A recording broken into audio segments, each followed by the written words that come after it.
Welcome to the new session of class 10th the rise of nationalism in Europe. मैं रविंद्र कुरडिया स्वागत करता हूं आपका आर्ट्स एकेडमी यूट्यूब चैनल पर। तो हमारा आज का जो टॉपिक है वो है आपका इटालियन यूनिफिकेशन। ठीक है ना। तो हमारा आज का टॉपिक हमने ये रखा है क्योंकि जर्मन यूनिफिकेशन हम ऑलरेडी कर चुके हैं, तो हम अपने चैप्टर के एकदम लास्ट लेग पर आ चुके हैं अब। ठीक है।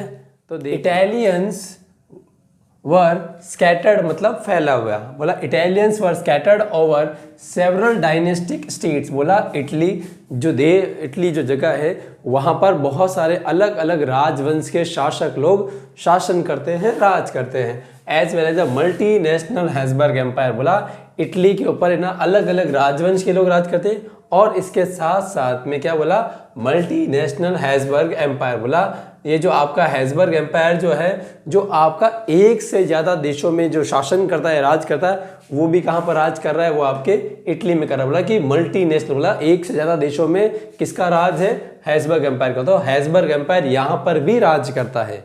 ये हमारा first point. During the middle of 19th century Italy was divided into 7 states. क्या बोला कि आपका इटली जो था 60 टुकड़ों में बटा हुआ था। ठीक है। बोला कि ऑफ विच ओनली वन, सिर्फ और सिर्फ एक ही ऐसा जो जगह है वो कौन सा है, सार्डिनिया पिडमोंट। बोला कि सार्डिनिया जो पिडमोंट है वो इटली के प्रिंसली हाउस के द्वारा चलाया जाता है, शासन किया जाता है। यहाँ देखिए आप, was ruled by an Italian princely house. कौन करता है, विक्टर इमैनुअल सेकेंड। बोला कि इटली जो है आपके 7 अलग अलग हिस्सों में बटा हुआ है, उनमें से सिर्फ और सिर्फ सार्डिनिया पिडमोंट एक ऐसी जगह है जहां पर इटालियन प्रिंसली हाउस मतलब इटली के राज परिवार का राजकुमार राज करता है। नाम क्या उसका, विक्टर इमैनुअल सेकेंड, वो शासन करता है। ठीक है। बोला इटली के नॉर्थ में, क्या बोला, इटली के नॉर्थ वाले जगह पर शासन कौन करता है, वहां पर क्या है आपका ऑस्ट्रियन हैब्सबर्ग एम्पायर शासन करता है। तो बोला कि इटली का जो नॉर्थ वाली जो टेरिटरी है वहां पर है ना ऑस्ट्रिया की हैब्सबर्ग एम्पायर जो शासक जो आपका राजवंश है वो वहां पर शासन करता है। और इसके साथ साथ में क्या बोला कि सेंटर वाला रीजन, बोला इटली का सेंटर वाला रीजन कौन सा है, वो है आपका पेपल स्टेट्स।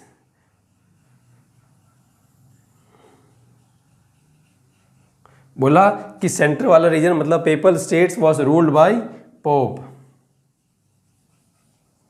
बोला कि देखिए इटली का भी नॉर्थ वाले में कौन शासन कर रहा है, ऑस्ट्रिया का हैब्सबर्ग एम्पायर शासन कर रहा है। सार्डिनिया पिडमोंट में इटली का जो राजकुमार है वो क्या नाम उसका, विक्टर इमैनुअल सेकेंड, वो शासन कर रहा है।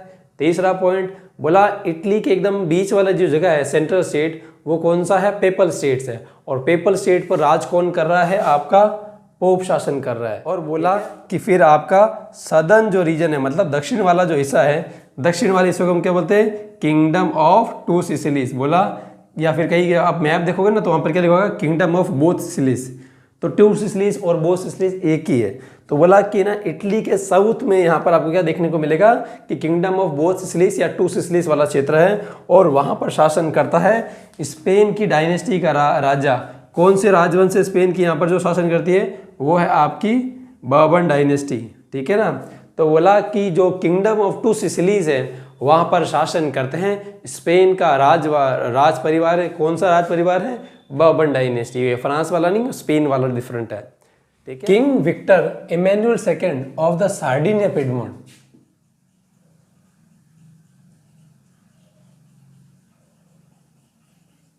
King Victor Emmanuel second of Sardinia Piedmont took the leadership of Italian unification. बोला कि आपके ना इटली का जो यूनिफिकेशन होगा उसकी जो लीडरशिप होगी, जो इसको पूरा लीड करेगा, उसकी जाएगी किसके पास में, किंग विक्टर इमैनुअल सेकेंड के पास में। जैसा हमने देखा कि जर्मनी में किसके पास में थी, आपके जो प्रशिया का राजा है उनके पास में थी, उसी प्रकार से क्या है यहाँ पर जो है ना इनके पास में है इसकी लीडरशिप। चीफ मिनिस्टर कैवर, पूरा नाम क्या है, count Camillo Cavour, was appointed for this task. बोला इस काम करने के लिए इन्होंने किसे अपॉइंट किया, काउंट कैवर को अपॉइंट किया। जिस प्रकार से जर्मनी में उसका चीफ मिनिस्टर होता है बिस्मार्क, जिसको रिस्पॉन्सिबिलिटी मिलती है, उसी प्रकार से इटली में ये रिस्पॉन्सिबिलिटी दी जाती है राजा के द्वारा उनके सबसे भरोसेमंद मिनिस्टर को। उसका नाम है count Camillo Cavour. Through a tactful diplomatic alliance with the France engineered by Cavour, Sardinia Piedmont succeeded in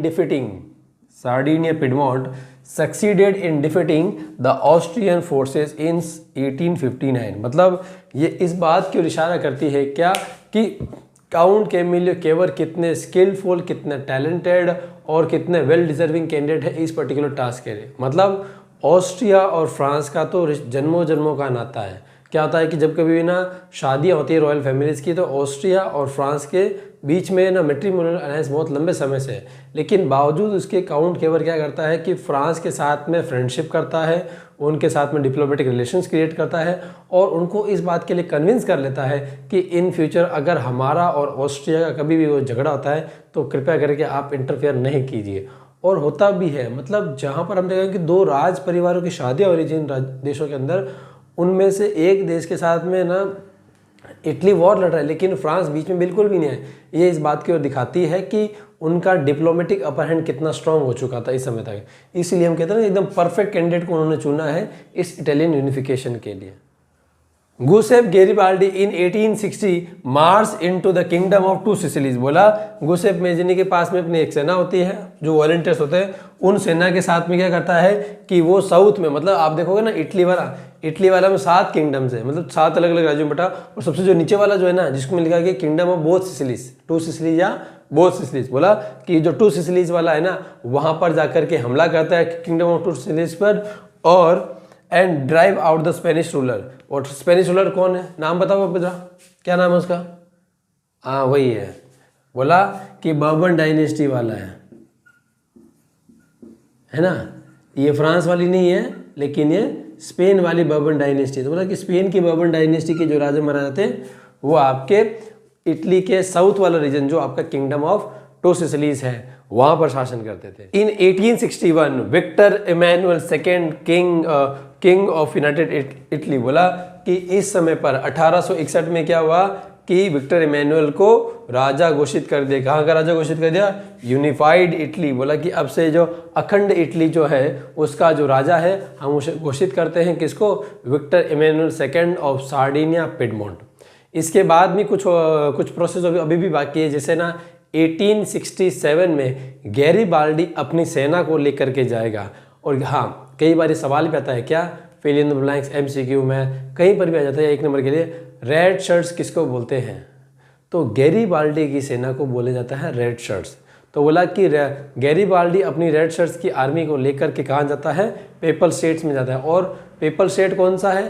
पूरे इटली का जो है ना, उसमें जो बीच वाला जो किंगडम है पेपल स्टेट्स, वहाँ पर। और वहाँ पर राज कौन कर रहा है? वहाँ पर राज कर रहा है आपका पोप, मतलब जो रोम वाला हिस्सा है। तो बोला कि वहाँ पर जाता है, हमला करता है, उनको हरा देता है और फाइनली कंप्लीट करा देता है पूरा का पूरा इटालियन यूनिफिकेशन।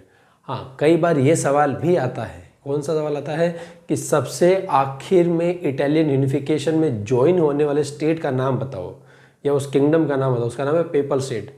देखो 2-3 सवाल, इससे बहुत सारे सवाल बनेंगे। क्या कि ना लीडरशिप किसकी थी, किसको काम के लिए अपॉइंट किया, सबसे आखिर में किसने ज्वाइन किया इटली को, सबसे पहले किसको ज्वाइन किया इटली को।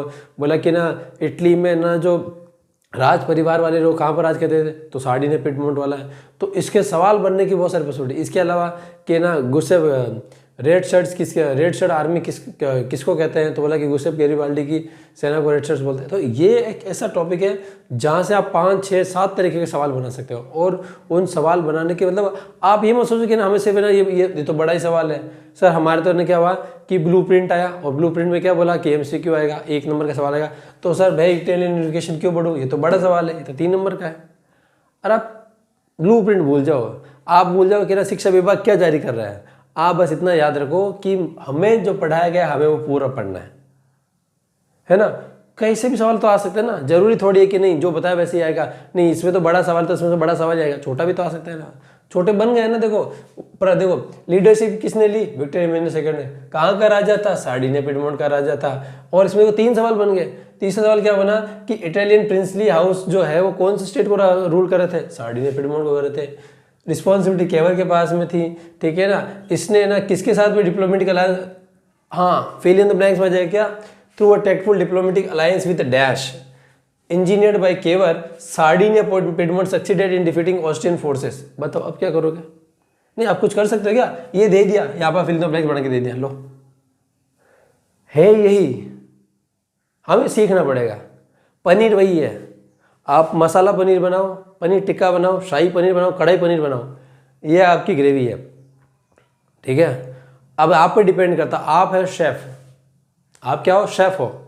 शेफ की कलाकारी है, वो कैसे इसको करता है, ठीक है ना। सवाल कैसे भी घूम कर आएगा, कहता है कि ना खाना इस बात पर भी ज़्यादा निर्भर करता है कि खाना बनाने वाला कौन है, ठीक है ना। तो कैसा भी आएगा आपका फोकस होना चाहिए, ठीक है। Giuseppe Garibaldi in 1860 marched into the Kingdom of Two Sicilies, drive out the Spanish ruler of the Bourbon dynasty, ठीक है। और लास्ट वाला तो आपको पता ही है कि विक्टर एमेनुएल सेकंड को यूनिफाइड इटली का राजा बना दिया गया। और उसके बाद में 1861 में फाइनली गुसेप गैरिबाल्डी जो है आपका, वो अटैक करने जाता है जो आपका जो सेंट्रल जो इटली का पार्ट है, जहाँ पर है ना पेपर स्टेट है, जहाँ पर है ना पोप राज कर रहा है। तो बोला ऐसे में क्या होगा कि वो फाइनली लास्ट में ज्वाइन करेगा, ठीक है ना।